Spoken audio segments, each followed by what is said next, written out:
बागेश्वर धाम के शास्त्री बाबा, पढ़िए आप अपनी ग्रंथ को लिखा है, न संद्रूषी तिष्ठिति रूपमस्या न चक्षुषा पश्यते कश्चनैनम। परमात्मा वो शक्ति है, ईश्वर वो शक्ति है कि वो किसी के इहाते में, किसी के सोच में नहीं आ सकता। वो परमात्मा वो है कि वो किसी की अकल में और उनके उलूम और वो जो काम वो करते हैं वो परमात्मा, वो सिर्फ परमात्मा को पता होती, किसी और व्यक्ति को पता नहीं हो सकता, किसी को खबर नहीं। कल क्या होने वाला है अल्लाह ने कुरान करीम में बयान यूं किया, इन्नल्लाह इंदहु इल्मुस्सा, बेशक कयामत कब आएगी ये सिर्फ अल्लाह ही जानता है। इन्नल्लाह इंदहु इल्मुस्सा, अल्लाह के पास कयामत कब आएगी उसकी जानकारी। मुझे बताए कोई माए का लाल कयामत कब आएगी? अल्लाह के नबी ने कुछ निशानियां बताई है कयामत की। ये निशानियां हैं कि समाज में बेटियां बेपर्दा होंगी, कपड़े पहनेंगी लेकिन उनका बदन नजर आएगा। उसकी निशानियां ये बताया कि गरीब लोग मालदार होंगे, मालदार गरीब होंगे। उसकी ये निशानियां होगी कि सड़कों पर जिना करने लगेंगे लोग, आज करते हैं। दिल्ली में चले जाइए एक से एक पार्क में, वहां पर पता चला कि किसी पार्क के किसी नीचे में, किसी टेबल, किसी दरख्त के नीचे में गर्लफ्रेंड को लिए पड़े हैं, जिना है सड़क पर। चले जाइए गोवा के अंदर उनके बीच पे ये सब गंदगियां होती हैं, जिना के वारदात होते हैं। सड़कों में, बसों में, ट्रेन में सैकड़ों वाकयात पेश आते हैं, लोग करते हैं जिना। जिना का बाजार गर्म होगा, शराब धड़ल्ले से पी जाएगी, सूद लोग फख्र के तौर पर खाएंगे। आज इंटरेस्ट समझकर सूद खाते हैं। ये सारी निशानियां हैं क़यामत की। और बड़ी निशानियां में से एक बड़ी निशानी ये भी है, अल्लाह के नबी अलैहिस्सलाम ने फरमाया, हत्ता इज़ा फुतिहत याजूज व माजूज व हुम मिन कुल्लि हदबिन यंसिलून।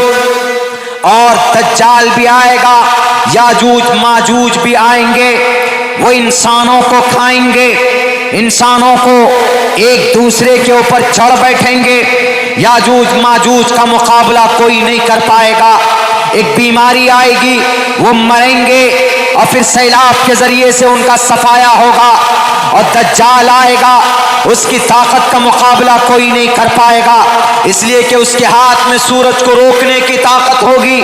उसका मुकाबला अगर कोई करेंगे तो उसके बाद फिर हजरत ईसा अलैहिस्सलातु वस्सलाम का नुज़ूल होगा, इमाम महदी आएंगे। ये क़यामत के बड़े वो निशानियां हैं जो आने वाले, ये सब निशानियां और ये सब वाक़यात हुए नहीं, लेकिन क़यामत सिर्फ निशानियां अल्लाह के नबी अलैहिस्सलाम ने बताई। ऐसे जब काम होने लगे, ये वाक़यात होने लगे, तो दुनिया वालों याद रखना कि तुम्हारी क़यामत करीब है। लेकिन सही वक्त क्या है, एग्जैक्ट टाइम, एग्जैक्ट दिन, एग्जैक्ट मिनट कोई नहीं बता सकता। इन्नल्लाह इंदहु इल्मुस्सा, क़यामत की जानकारी अल्लाह के पास है। और वयुनज़्ज़िलुल गैस, बारिश कब, कहां, कैसे होगी ये भी अल्लाह जानता है। वयुनज़्ज़िलुल गैस वयअलमु मा फिल अरहाम, मां के पेट में कैसा बच्चा है। अल्ट्रासाउंड के जरिए तो पता चला लेते हैं कि बेटा है कि बेटी है, लेकिन मुफस्सिरीन ने यह तफसीर की है कि उस बच्चे की तकदीर कैसी है, उसका जहन दिमाग कैसा है, उसका मुस्तकबिल कैसा है, ये सिर्फ अल्लाह जानता। वयअलमु मा फिल अरहाम, मां के पेट में कैसा है बच्चा, क्या है, ये भी कौन जानता? अल्लाह जानता। कोई शास्त्री नहीं बता सकता, कोई ज्योतिषी नहीं बता सकता। अगर दावा करता है तो झूठा है। हम सिर्फ ये कह सकते हैं कि अल्लाह ने आपको बेटा दिया, या अल्लाह ने आपकी बीवी के, अब मां के पेट में जो बच्चा है, हम दुआ करते हैं कि अल्लाह उस बच्चे को नेक बनाए, ये कह सकते हैं हम ये नहीं कह सकते कि तुम्हारे पेट में जो बच्चा है वो लड़का ही होगा। मशीन के जरिए पता चल सकता है, इतना तो पता चल सकता है कि लड़की है कि लड़का है, लेकिन उसके तकदीर के बारे में, उसके मुकद्दर के बारे में ये सिर्फ अल्लाह जानता है। वरना बताए कोई अमेरिकन साइंटिस्ट, बताए मुझे कोई धीरेन शास्त्री जैसा पाखंडी हमारे बाबा कि नहीं इस बच्चे की तकदीर कैसी होगी, ये बच्चा क्या आगे चलकर प्राइम मिनिस्टर बनेगा, ये बच्चा आगे चलकर क्या देश का राष्ट्रपति बनेगा, कोई बता सकता? कोई नहीं बता सकता, कोई नहीं बता सकता। सिर्फ और सिर्फ अल्लाह बता सकता है कि ये बच्चा जो माँ के कोख में है वो बच्चा कैसा होगा, नेक होगा कि बुरा होगा, शराबी होगा कि कबाबी होगा, डाकू होगा कि लड़ाकू होगा, कि वो दीन का दाई बनेगा, कि वो 1927 में तबलीग का फाउंडर और बानी कौन? मौलाना इलियास अलैहिर्रहमा दारुल देवबंद से पढ़कर निकले। मौलाना अशरफ अली थानवी के साथियों में से कौन जानता था वो मौलाना इलियास जिनकी जुबान में लुकनत थी, वो मौलाना इलियास जो अपनी बात नहीं रखना जानते, नहीं रख पाते थे ढंग से, उनसे अल्लाह ने ऐसा काम लिया कि तकरीबन 198 मुल्कों के अंदर इस काम को अल्लाह तबारक व तआला लोगों ने जोड़ा। लोग जुड़ते हैं और लोगों की इस्लाह होती है। कौन जानता था? इन्नल्लाह व यअलमु मा फिल अरहाम, माँ के कोख में क्या है, माँ के कोख में बच्चा है किस मिजाज का होगा वो सिर्फ अल्लाह जानता है। व यअलमु मा फिल अरहाम व मा तदरी नफ्सुम माज़ा तक्सिबु गदा, कल इंसान क्या करेगा नहीं जानता, कल किसके साथ क्या हादसा होगा नहीं जानता। कोई जानता है? अगर कोई जानता तो बताइए। ये अभी नेपाल में प्लेन हादसा हुआ, हवाई जहाज जिसमें तकरीबन 70-74 आदमी थे, कहा जाता है कि सब के सब जलकर राख हो गए, मर गए, कोई नहीं बचा उसमें से। अगर कोई जानता, बड़े बड़े साइंटिस्ट होते हैं, बड़े बड़े वैज्ञानिक लोग होते हैं, कहाँ पर? एयरपोर्ट में वो सारा सिस्टम को कैलकुलेट करते हैं। यहाँ तक कि हमारे जो मोबाइल टावर है, ये मोबाइल टावर और घड़ी के टावर, इन सब के ऊपर भी एक टावर कनेक्ट होती एरोप्लेन की, उनके भी वैज्ञानिक लोग हैं। उसके बावजूद भी उन्हें नहीं पता कि भाई ये प्लेन कुछ देर में चलने के बाद क्रैश होगी और ये सब के सब लोग मर जाएंगे, ये फ्लाइट में जितने भी लोग हैं ख़त्म हो जाएंगे, तो फौरन उनको बचा लिया जाता। लैंड होने से सिर्फ 10 सेकंड पहले, एयरपोर्ट से 10 सेकंड पहले वो खाई गड्ढे के अंदर, वो नदी के अंदर वो हवाई जहाज जाकर गिरता है। तकरीबन 70-74 लोग लुक़्मे अजल। एक लड़का तो इतना करीब प्लेन आ गया था नीचे, यानी एयरपोर्ट के, कि फेसबुक लाइव चालू कर दिया उसने कि देखो अब हम लैंड कर रहे हैं। लेकिन मेरे ख्याल से 2, 5 या 6 सेकंड का वीडियो उसने बनाया ही था कि प्लेन क्रैश कर गया, सब के सब जलकर राख हो गए। बताओ शास्त्री जी, आपको नहीं बताया आपके वो डुप्लीकेट खुदाओं ने, आपके आमिल ने, मक्कार आमिल ने, जिनको आपने बनाया हुआ नहीं बताया कि शास्त्री जी नेपाल तो पड़ोसी मुल्क है, 70 लोग मरने वाले हैं, प्लेन क्रैश होने वाला है, आपको तो पता चलना चाहिए। लेकिन नहीं, आपका दावा गलत है, आपका दावा गलत है। रब का फरमान सही है, नहीं जानता। वमा तदरी नफ्सुम माज़ा तक्सिबु गदा, कल क्या करने वाला, क्या होने वाला, अल्लाह के अलावा कोई माए कलाल नहीं बता सकता। और ये मीडिया वाले बेईमान, बेजमीर, जमीर फरोश, उनके सामने जाकर नतमस्तक होकर कहते, शास्त्री जी आप तो महान, शास्त्री जी को बताओ श्रीमद् भगवत गीता का वो श्लोक जिसमें कहा गया है कि ईश्वर के विधि को कोई नहीं जान सकता, ईश्वर की सीक्रेट बातों को। न संद्रूषी तिष्ठति रूपमस्या न चक्षुषा पश्यते, न चक्षुषा निगाहों से देख नहीं सकते, पश्यते कश्चनैनम, न संद्रूषी तिष्ठति रूपमस्या न चक्षुषा न पश्यते कश्चनैनम। बताओ अपने शास्त्री जी को और धीरेन्द्र शास्त्री साहेब, आप लोगों को बेवकूफ बनाकर मीडिया वाले इज्जत से सवाल करते हैं। आपसे कभी किसी ने सवाल नहीं पूछा होगा, आप दिमाग को कैसे पढ़ लेते हैं, आप कैसे ये चमत्कार करते हैं, आप भाई के बारे में कैसे बता देते हैं। अरे उनके अतीत को जाकर के देखो, उनके पसे पुष्ट जाकर के देखो, वो सारा स्क्रिप्टेड होता है, सारा लिखा लिखाया होता है, सारे प्लान होता है। एक लड़की ने आकर के कहा ये ट्रिक है, माइंड रीड करना, ये ट्रिक है, एक स्टडी है, एक हुनर है, एक जादू है, ये कोई चमत्कार नहीं है, मेहनत करके विज्ञान है, उस कला को सीखा जा सकता है, लेकिन उस कला का इस्तेमाल करके लोगों को बेवकूफ बनाना। लेकिन मेरे भाइयों, गुस्सा इस बात पे हमें आता है और आपको भी आएगा जब उससे किसी ने कहा कि शास्त्री जी ये बताइए, अच्छा एक बात ये बताइए कि राम लल्ला का तो बन गया मंदिर, राम मंदिर, अब यहाँ पर कृष्ण जी का कब बनेगा, बांके बिहारी का मथुरा में कब बनेगा? तो पता उनका बयान क्या था? उनका बयान ये था कि हम, सुनो, सुभाष चंद्र बोस ने कहा था कि तुम हमें खून दो, हम तुमको देश की आज़ादी देंगे। लेकिन वो शास्त्री जी कहते हैं, वो शास्त्री जी जो गैर मौजू बात कहते हैं, उन्होंने क्या कहा कि लोगों तुम हमारा साथ दो, हम तुमको हिंदू राष्ट्र देंगे, ये कहा। मीडिया वाले आज तक कुछ नहीं बोले, वाह बहुत अच्छी बात कही। आज तक वाले, एनडीटीवी वाले भी, अब इंडिया टीवी वाले भी, एबीपी वाले भी, कि तुम हमारा साथ दो, हम तुमको हिंदू राष्ट्र देंगे।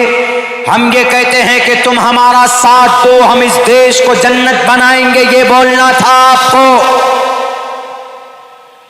अगर हिंदू राष्ट्र बनाना था इसको, तो पूछो ना आप अपने भगत सिंह से कि क्यों अंग्रेज की गोली खाकर चले गए, आप शहीद हो गए क्या हिंदू राष्ट्र बनाने के लिए? पूछो आप मौलाना अबुल कलाम आजाद से, क्या हिंदू राष्ट्र बनाने के लिए देश का संविधान बना था? शास्त्री जी आपके बातों से वैद के श्लोक अच्छे लगते हैं, आप जब वैद पढ़ते हैं, आप जब मनुस्मृति पढ़ते हैं, रामायण पढ़ के लोगों को समझाएंगे, वो अच्छा लगेगा। ये देश को बांटने की, देश को तोड़ने की बात मत करो और अंधविश्वासी वाली बात मत करो। अगर है आप में दम, बताओ मेरे फ्यूचर में क्या लिखा है। मैं आपसे सवाल करता हूं और मैं कहता हूं आपको दो टोक लफ्जों में, you are not able to give me my question answer. आप मेरे सवाल का जवाब नहीं दे सकते, क्यों? आपका श्रीमद् भगवत गीता साफ लफ्जों में कहता है कि ईश्वर की बहुत सारी बातें वो है जो गैब की बातें ईश्वर ही जानता है, कोई किसी को नहीं बता सकता है। न संदृशी श्रुति रूपमस्या न चक्षुषा न पश्यते कश्चनैनम। ईश्वर किसी की दिमाग में, किसी की आंख में, उनकी बताए बगैर, उनके शास्त्र के बगैर कोई इंसान किसी को नहीं बता सकता है कि मुस्तकबिल में क्या होने वाला, आगे क्या होने वाला। साफ साफ लफ्जों में मना किया गया है। शास्त्री साहब पढ़िए आप अपने ग्रंथ को, उसके बाद आप अपने मंच पे बैठिएगा और लोगों को बेवकूफ बनाइएगा और हिंदू राष्ट्र या मुस्लिम राष्ट्र की बात कीजिएगा। बेहतर होगा कि इस देश को अमन और शांति के साथ रहने दो, लड़ने लड़ाने की बात मत करो और अपने ग्रंथ को पढ़कर लोगों को समझाओ। क्या लोगों, बेटी की इज्जत की बात करनी है, पढ़ो मंत्र के अंदर, जिसके अंदर कहा गया यत्र नार्यस्तु पूजन्ते रमन्ते तत्र देवता तत्र तास्तु न पूजन्ते न रमन्ते न तत्र देवता। आप तो शास्त्री जी हैं, ये मंत्र पढ़कर बताओ ना समाज की बेटियों को, ताकि श्रद्धा जैसा कोई मामला सामने ना आए। अगर यकीनन आप अपने शास्त्र के ज्ञानी है तो आप लोगों को पढ़कर बताइए। अधे पश्यस्तिपोपरि संतराम पादकौहर माते कौशल पको, ताकि बेपर्दगी के अंदर पाबंदी लगे, किसी समाज की बेटी के सर से दुपट्टा ना कोई खिसकने पाए, किसी डॉक्टर प्रियंका रेड्डी की तरह किसी बेटी का रेप ना हो और 31 दिसंबर की रात को जनाब को दिल्ली के अंदर उस बेटी की लाश को न घसीटा जाए। ये मंत्र पढ़कर लोगों के बीच में बताओ। कि लोगों, इस समाज की बेटियों, तुम्हारे घर में रहना सेफ है, तुम्हारे लिए सड़कों पर फिरना सेफ नहीं है। ये बात करो, ये श्लोक पढ़कर बताओ, तब आपको समझा जाएगा कि आप देश के, इस मुल्क के, आप इस हमारे एशिया महाद्वीप के शास्त्री जी हैं। आपके ऊपर ठाकुर जी की कृपा है, आपके ऊपर कृष्ण जी की कृपा है। आप ये पढ़कर नहीं बताएंगे। अगर है आपके अंदर दिल और आपका ज़मीर जिंदा तो बताओ इतना कि कोई परेशानी हो तो हनुमान चालीसा पढ़ो। जय हनुमान ज्ञान गुण सागर, जय कपीसते हो लोक उजागर।